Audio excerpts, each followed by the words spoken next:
Sejam todos bem-vindos ao canal Evangelhos Boas Novas de Deus. E hoje vamos falar sobre a família segundo a Bíblia, né? E aí é interessante quando eu digo segundo a Bíblia, né? Porque hoje a família, com o progressismo que tem se espalhado por todo mundo, o progressismo hoje bem presente no Brasil, né, depois das eleições mais enfaticamente ainda, né, nós temos uma busca desenfreada pela destruição da cultura judaico-cristã. E uma coisa a se observar e que hoje os cristãos eles precisam observar isso é que os ataques eles vêm de fora, né, para dentro, mas muitas vezes os ataques vêm de dentro para fora também, né? Acontece internamente, né? Poderíamos dizer assim. E com isso, o que nós temos visto é uma busca desenfreada para a destruição da família e até mesmo descaracterizar a família, né? Descaracterizar a família para o cristão, para não tenho um interesse em saber o que certo grupo ou o que a sociedade tem imposto como família. Como cristão, assim como o muçulmano, o Alcorão é o que rege a sua vida, para o cristão, o que rege a vida do cristão é a Bíblia. Então, eu não tenho intenção de seguir o que o mundo diz, mas é o que Deus diz. E o que Deus diz está escrito na sua palavra, que é a sua revelação. A palavra é a revelação de Deus para a humanidade. É através da palavra que nós sabemos o que Deus quer das nossas vidas. É através da palavra que nós somos guiados para estarmos no centro da sua vontade. Não através de manuais, cartilhas ou até mesmo do que o globalismo emprega ou promove para a humanidade, né? E vem promovendo principalmente no Ocidente, né? E nós vemos essas pautas progressistas sendo expandidas e adentrando as igrejas. Basta ver as igrejas inclusivas, né?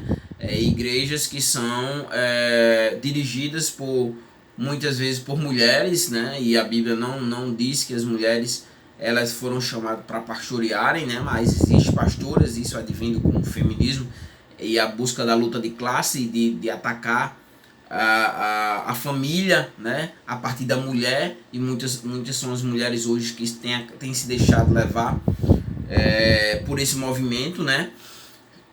E tem surgido essas igrejas que se dizem cristãs, no entanto, o procedimento delas elas seguem uma forma que está pautado na conveniência existencial do grupo e não no que as escrituras dizem. Então essa é a intenção desse vídeo, é abordar o que a Bíblia diz, o que é família, né? E aí dentro desse conceito de família, nós temos, por exemplo, vários modelos de família, né? A partir do homem e da mulher, só o homem e a mulher como família, né? O homem, a mulher, os filhos e o cachorro, família. Tem muito só o marido e a mulher e não querem nem ter filho, né? E aí vem hoje a compreensão marxista, progressista, né? Do marxismo cultural. Mulher como família, mulher com mulher e os filhos como família. E homem com homem, os dois homens é uma família, dois homens e os filhos são uma família, né? E assim sucessivamente, né? Ou poliamor, ou dois homens e uma mulher, família dois homens e uma mulher, ou duas mulheres e um homem e os filhos, e assim sucessivamente, né? Mas o que Deus diz? Deus, através da Bíblia, que é a sua palavra. É o objetivo, é o que eu quero apresentar para vocês. Não o que eu penso, não o que o mundo está dizendo, mas o que Deus diz que é família. É o que eu quero abordar. E eu quero começar com um texto, né? O texto de Gênesis no capítulo 2 e no versículo 24. Vai trazer a instituição matrimonial do casamento, né? E aí o texto diz assim: o texto diz assim: por isso, o homem deixa pai e mãe, né, e se une à sua mulher, né? Então aqui nós temos a instituição do matrimônio, né? E o texto diz: o homem, ele já tem um pai e uma mãe, então ele é filho de alguém, né? E aí esse homem, ele vai deixar a casa dos seus pais, né? Então aqui o texto aqui não abordou a pluralidade se ele era irmão de alguém, mas o texto traz aqui a singularidade, a apresentação e a ideia da compreensão de família a partir de como ela se desenvolve, né? Então o homem, ele deixa o pai e a mãe, e aí ele se une à mulher, a sua mulher, no singular, né? Então nós temos aqui na instituição do casamento um homem que deixa os seus pais e se une a uma mulher. Então, um homem e uma mulher, né? E os dois,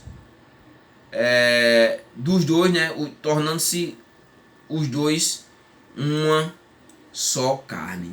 Então deixam de ser duas pessoas e passam a ser uma só carne.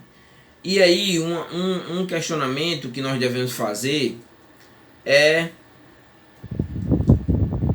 quem compõe a família?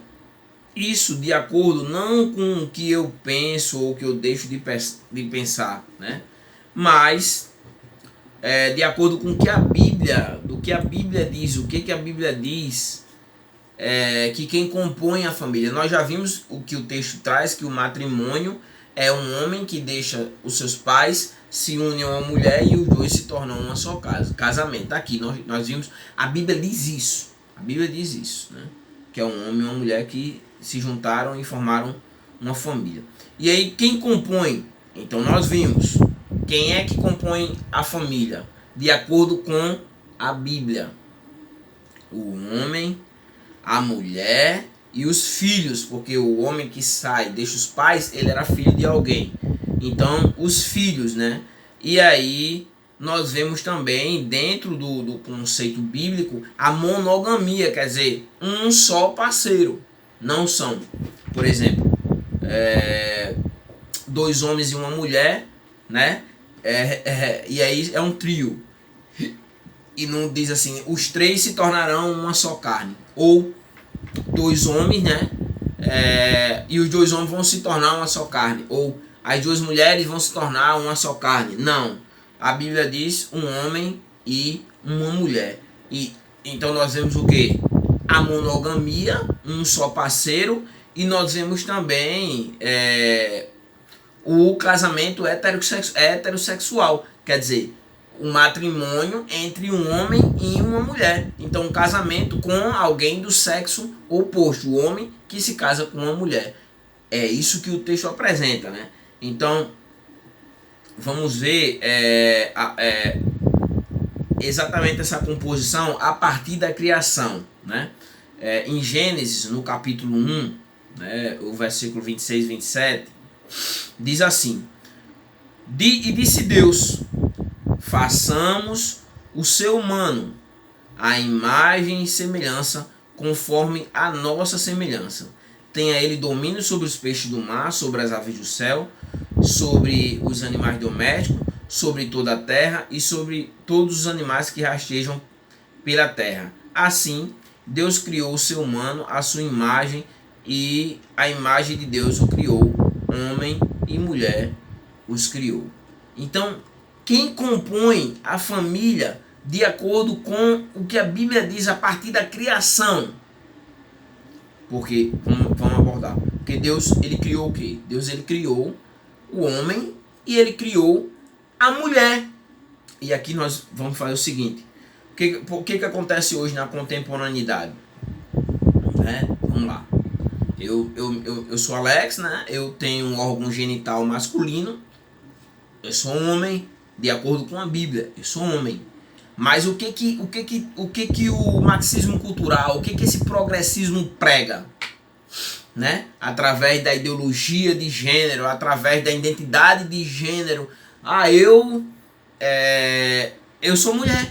eu estou no corpo de homem apenas, eu sou mulher. Ou a mulher, eu sou homem, eu estou no corpo de mulher, mas eu sou homem. Mas a Bíblia, né? E aí essa desconstrução, a ponto da minha filha chegar e dizer assim aqui dentro de casa: eu não sei se eu gosto de homem ou se eu gosto de mulher.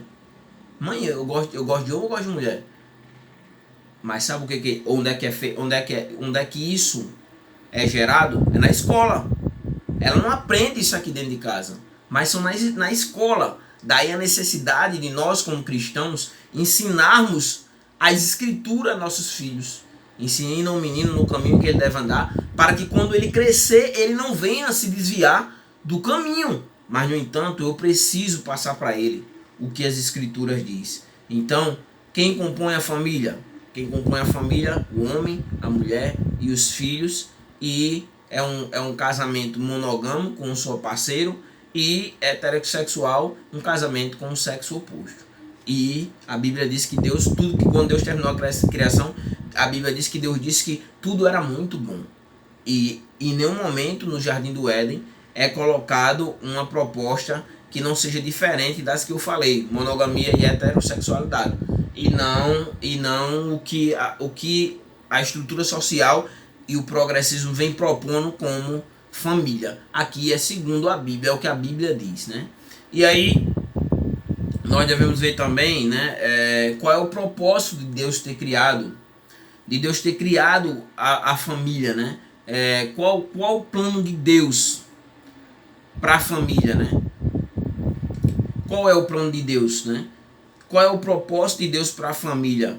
Por que se casar, né? E hoje nós ouvimos muito isso, né? Eu sou feliz sozinho, né? Eu não preciso de homem, ou então eu não preciso de mulher, né? E assim sucessivamente, né? Ou eu não gosto de mulher, ou eu não gosto, a mulher, eu não gosto de homem, eu gosto de mulher, e outro, não, eu gosto de homem, não, gosto de mulher, e a mulher, não gosto de homem, não, gosto de outra mulher, e assim sucessivamente, é o que nós temos visto, né? Mas aí, para responder a isso qual o plano de Deus para a família? Qual é o plano de Deus? Qual é o projeto de Deus? Por que eu devo me casar? Já que hoje tem sido proposto isso, né? Não se casar, que a pessoa é feliz sozinho, e é o que a Bíblia vai dizer exatamente que não, que o casamento é uma forma de proporcionar felicidade, né? E aí em Gênesis ainda, a partir da família nuclear, né? Da primeira família que Deus constituiu, o casamento tinha um dos propósitos de evitar a solidão. A solidão, né? E Gênesis 2:8 diz assim: o Senhor disse ainda, vamos aqui entender. Deus criou todos os animais, toda a natureza, toda a flora, toda a fauna, né? O mar, os animais, e todo mundo tinha um par. No entanto, Adão não tinha um par, né? E aí Deus observa isso e Deus diz assim, né? No versículo 8 do capítulo 2 de Gênesis, o segundo capítulo da Bíblia, é logo o primeiro livro. O texto diz assim: o Senhor Deus disse ainda, não é bom que o homem esteja só. Farei para ele uma auxiliadora que seja semelhante a ele. Então, por que o homem estava sozinho, né? Aqui nós entendemos que a questão da solidão. Se os outros animais, todos eles, tinham o seu par, e por que não o homem ter também o seu par, que no caso é a mulher, né? Então, Deus observou isso, e aí Deus vai fazer com que Adão durma, né? E a partir daí Deus ele vai tirar da costela de Adão, Deus vai fazer a mulher, né? E o versículo 8 ele vai nos dizer qual é o objetivo. Versículo 8 também, qual é o objetivo da mulher no matrimônio. Porque o texto diz, primeiro para que o homem não esteja só, ambos não se sentirem só, né? Agora são um par, mas ao mesmo tempo não são dois, são um, como nós vimos, né? Quando o homem deixa o seu pai e sua mãe, a mulher e se juntam, né? Não se tornam dois, mas se tornam um, né? E o texto diz que, primeiro, para que não haja solidão, né? Entre o homem e a mulher, e o homem no caso, né? E farei para ele uma auxiliadora, né? Então Deus fez a mulher, né? Um dos objetivos para auxiliar o homem, né? Em que nós vamos ver em que, né? Aqui, né? E a felicidade, ambos serem felizes, né? E aí o outro tem dois propósitos aqui, né? De Deus, o plano de Deus para a família é a multiplicação, né? Os filhos e dominar a criação. Em Gênesis, no capítulo 1, versículo 27 e 28, diz assim: assim Deus criou o humano à sua imagem e semelhança, né? Daí o porquê da necessidade. Como aluno de ciência da religião, quando eu vou estudar as outras religiões, sempre eu me deparo com isso. Sempre eu me deparo com... não existe um local onde não haja uma compreensão espiritual, religiosa, uma forma do homem se ligar com o transcendente, com o sagrado, aquilo que está além de você, né? E aí aqui é a resposta, o porquê, né? Porque Deus criou o homem à sua imagem e semelhança. Então o homem tem essa necessidade dessa interação com Deus, porque ele é a imagem e semelhança do Criador, né? Após a queda, claro que essa imagem ela foi ofuscada. E Deus criou o homem e a mulher, e Deus abençoou a sua criação e o matrimônio. E que é um dos objetivos, né? Se multiplicar os filhos, né? Apesar que algumas pessoas não querem ter filho, mas estão descumprindo o mandamento do Senhor. O Senhor, ele quer que nos multipliquemos, claro, com consciência, para que nós não coloquemos filho no mundo para sofrer, né? Passar necessidades. E dominar a criação. Então o texto diz: e Deus abençoou e disse assim: sejam fecundos, né? Multipliquem-se, né? Encham a terra e sujeitem a terra, quer dizer, o governo sobre a terra. Sujeitem-na, tenham domínio sobre os peixes do mar, sobre as aves dos céus, sobre todo o animal que rasteja pela terra, né? Então está aqui o objetivo da família, né? E o outro objetivo se lembra que o homem é a imagem e semelhança de Deus, né? O bem-estar social a partir dos mandamentos de Deus, porque se Deus, né, ele constitui a família, né? Logo essa família faz parte de uma sociedade, né? E ela deve produzir o bem-estar a partir do momento que nós somos imagem e semelhança de Deus e nós refletimos os propósitos de Deus e levando a família de acordo com o que Deus propôs para a família, nós abençoamos a sociedade e nós vemos uma sociedade saudável, né? Então, com isso, com essa indagação, nós devemos entender que a família é a base da sociedade. Daí o porquê do marxismo cultural querer destruir a cultura judaico-cristã e querer atacar a família. Porque pense comigo, se nós não temos uma família forte, se nós não temos um matrimônio, né, um casamento forte, nós não temos referencial para a sociedade. Logo a sociedade ela se torna doente, que é o que nós estamos vendo hoje, né? Muitas vezes eu estava vendo até um debate, né, com relação à mudança de sexo, e muitas pessoas que se arrependem, né, vão na onda do mundo, né, essa onda que vem sendo proposta pelo marxismo cultural, pelo progressismo, e acabam levando a sociedade a se tornar uma sociedade doente, né, tudo em prol de um amor, né, menos o amor, o verdadeiro amor que está em Cristo Jesus. Então a família é a base da sociedade. Quando a família é estruturada, a característica que nós temos da sociedade é uma sociedade sadia. Pois é, quando a família é estruturada, daí o porquê tanto ataque contra a família, nós temos uma sociedade sadia. Agora, quando nós perdemos, o que nós temos é uma desestruturação, familiar, então nós não temos um referencial de família. E aí é onde há toda uma doença produzida intelectualmente, mentalmente falando, né? Se nós formos ver essa desconstrução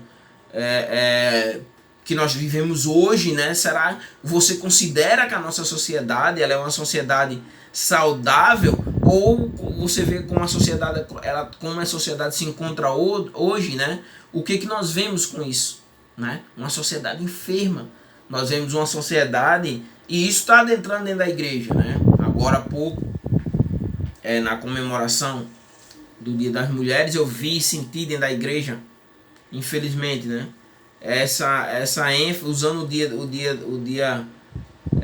das mulheres, no entanto, com um pouquinho de marxismo cultural, consciente ou inconsciente, mas eu vi isso, né? Então, de pegar a mulher e colocar em um patamar de alta exaltação, desconstruindo o objetivo que Deus constituiu a mulher, ser auxiliadora do homem, né? Depois a gente vai abordar um texto aqui, em uma outra oportunidade, sobre o papel do homem e o papel da mulher na família, de acordo com Efésios, né?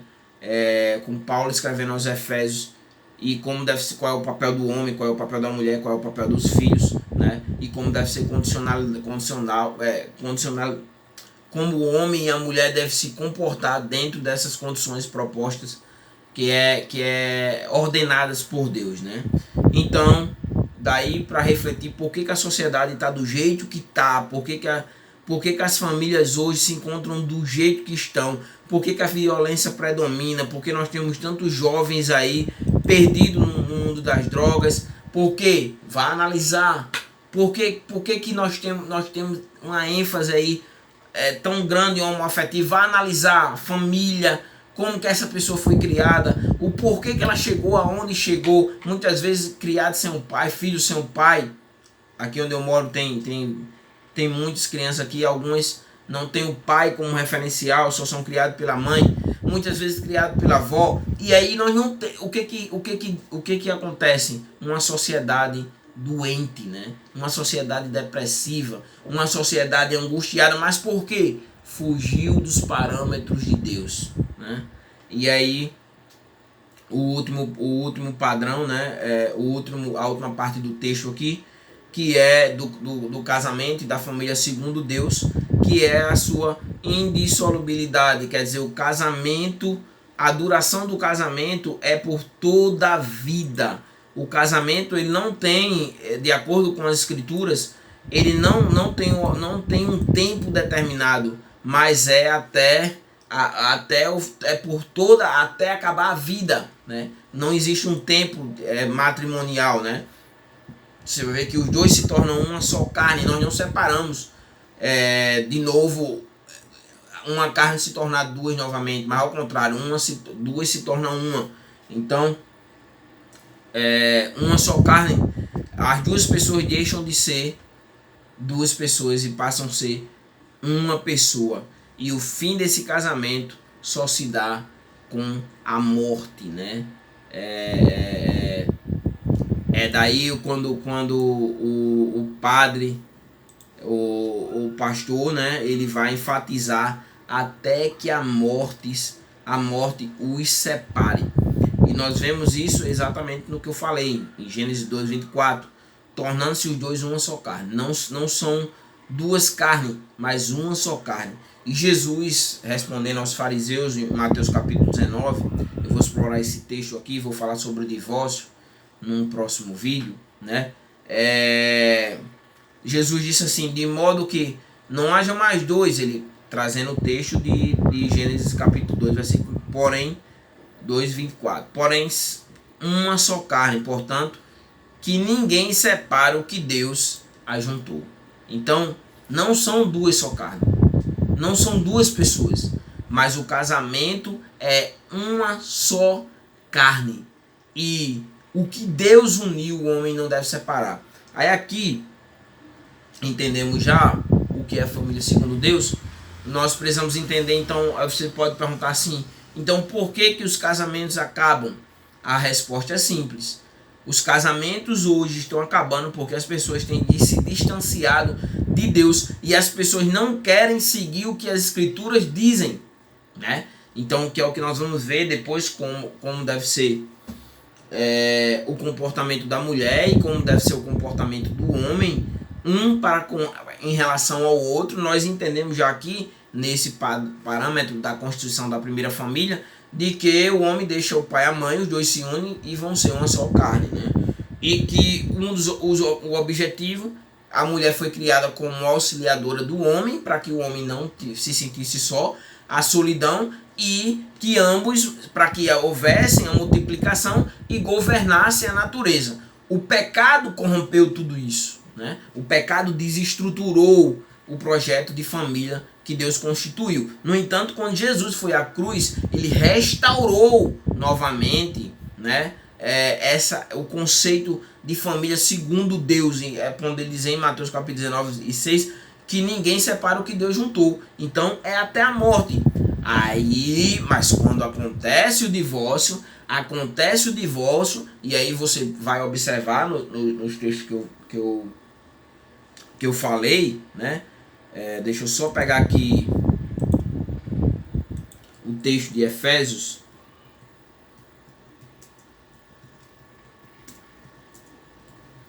para não ficar somente as minhas palavras. Efésios capítulo 5, né? O capítulo 5, ele diz que o marido tem duas funções, da mulher e do marido. O marido deve amar sua mulher, né? Deixa eu só abrir aqui o texto.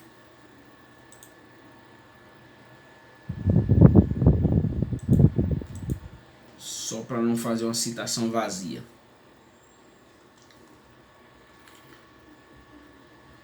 Quando o homem foge dos padrões de Deus, aí é onde acontece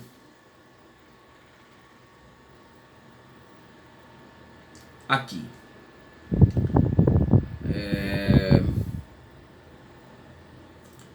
Esposas, ele traz primeiro, depois eu vou explorar esse texto aqui de uma forma bem detalhada. Esposas, que cada um de vocês se sujeite ao seu próprio marido, como ao Senhor. Observe o texto, né? Eu vou explorar isso com detalhe, mas vou só ler. Aí ele explica por que o marido é o cabeça da esposa e como Cristo é o cabeça da igreja, sendo ele próprio salvador do corpo. Como alguém, porém, a igreja está sujeita a Cristo, assim também a esposa deve sujeitar em tudo ao seu próprio marido. E aí o marido, né, deve amar a sua esposa, como também Cristo amou a igreja e se entregou por ela. Então, o amor do marido para com a esposa é a ponto de morrer pela sua esposa, dar a sua vida pela sua esposa, para que a santificar, tendo purificado por meio da lavagem da água pela palavra. Para apresentar a si mesmo como igreja gloriosa, sem mancha, sem ruga, porém santo, sem defeito. Assim, o marido deve amar a sua esposa como ama o próprio corpo. Quem ama a esposa ama a si mesmo. Então, tá aqui o padrão, como deve ser o comportamento do homem e da mulher. Quando foge disso aqui, divórcio.